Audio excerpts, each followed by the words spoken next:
And you also are a part of the Freedom Braiders, right? Tell us a little bit I more about am. Freedom Braiders, how that came to be, what's the highlights to it, all the good stuff. Okay, first off, shout out all of my Freedom Braiders. So we are an organization of Freedom Braiders. I'm one of 9 braiders currently. I'm one of 9 braiders that go inside of the county jails and teach inmates how to braid hair. So Nice. it was founded by Joanna Hernandez and her daughter Tati.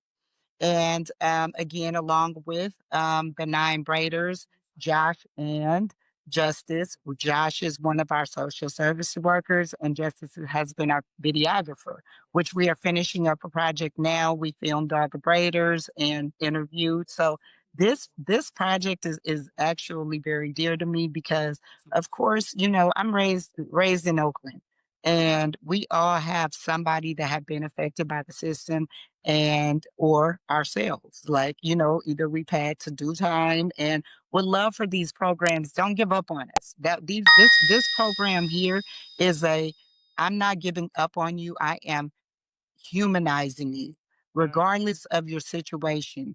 And that's why I chose to be a part of the Freedom Braiders, and they can't get rid of me. We're gonna have to, we're gonna have to fight it out if they try to, no, because I really, and it's a community.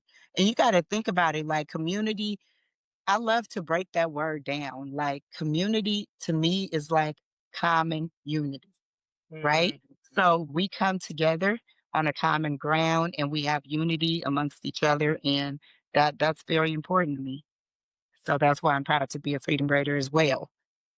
Mhm. Yeah, wow. I mean, so many gems in there. First of all, last week we had a guest who instructed construction, like carpentry and plumbing and some other things inside of correctional settings. And I not only is that just great for the sense of, reducing their idleness and reducing violence, but Mhm. it's helping them to learn a trade and a skill and to identify within themselves if this is something that they want to do when they go home. So it gives them some hope, right?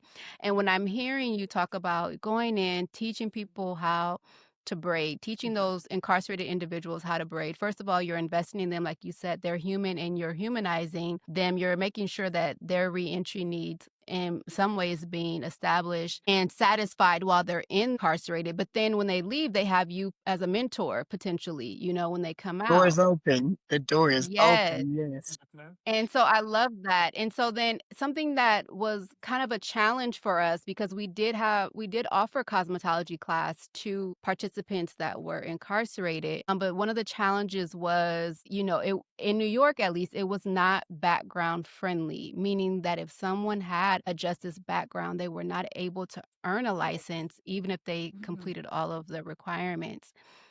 Is that the same in California? It is not. Luckily, in the state of California, you are actually able to not only attend school and obtain your license as formerly incarcerated. I've had, like, literally the dynamics of my school. I've had many successful barbers that are now licensed and they were formerly incarcerated. So, And the yes, thing that about that is the partnership that you all have or that you work with the Department of Rehabilitation, right? And so in working with the so Department yes, of at the school. Rehabilitation.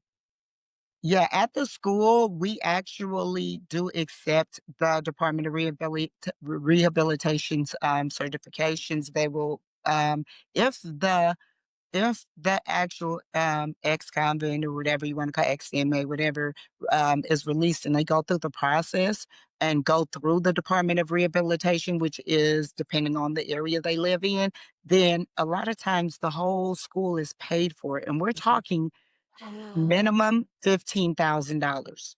mhm. Right. Yeah, my school that I work at now is about $18,000. So when we talk about fully paid for, I Yeah. do appreciate California for that because it's giving Ah, someone not only a second chance at right. like, but it gives life. Like it gives life. It's Mhm. Yeah. not a second chance at life because they never stopped living, although they were incarcerated. If we're talking about just, and it allows them to hold their head up high. Absolutely. If you have the right person. So you're talking about mentoring and everything, and it's so great because we were talking. I know we're all over the place with this, but we were talking about the Freedom Braiders, and we do journaling. It's not just going in there to teach them how to braid. We do a lot of journaling, like healing, and it has been like where we had them write letters to their 15-year-old self or Mhm. their moms, or just to reflect on them as people, right? But Right. as an instructor, I feel like like my biggest highlight of instructing and why I've done it so long is the fact that I have former students come back and applaud me. Like for it may not even be for barbering or cosmetology. It was just instilling some values in their life that they missed.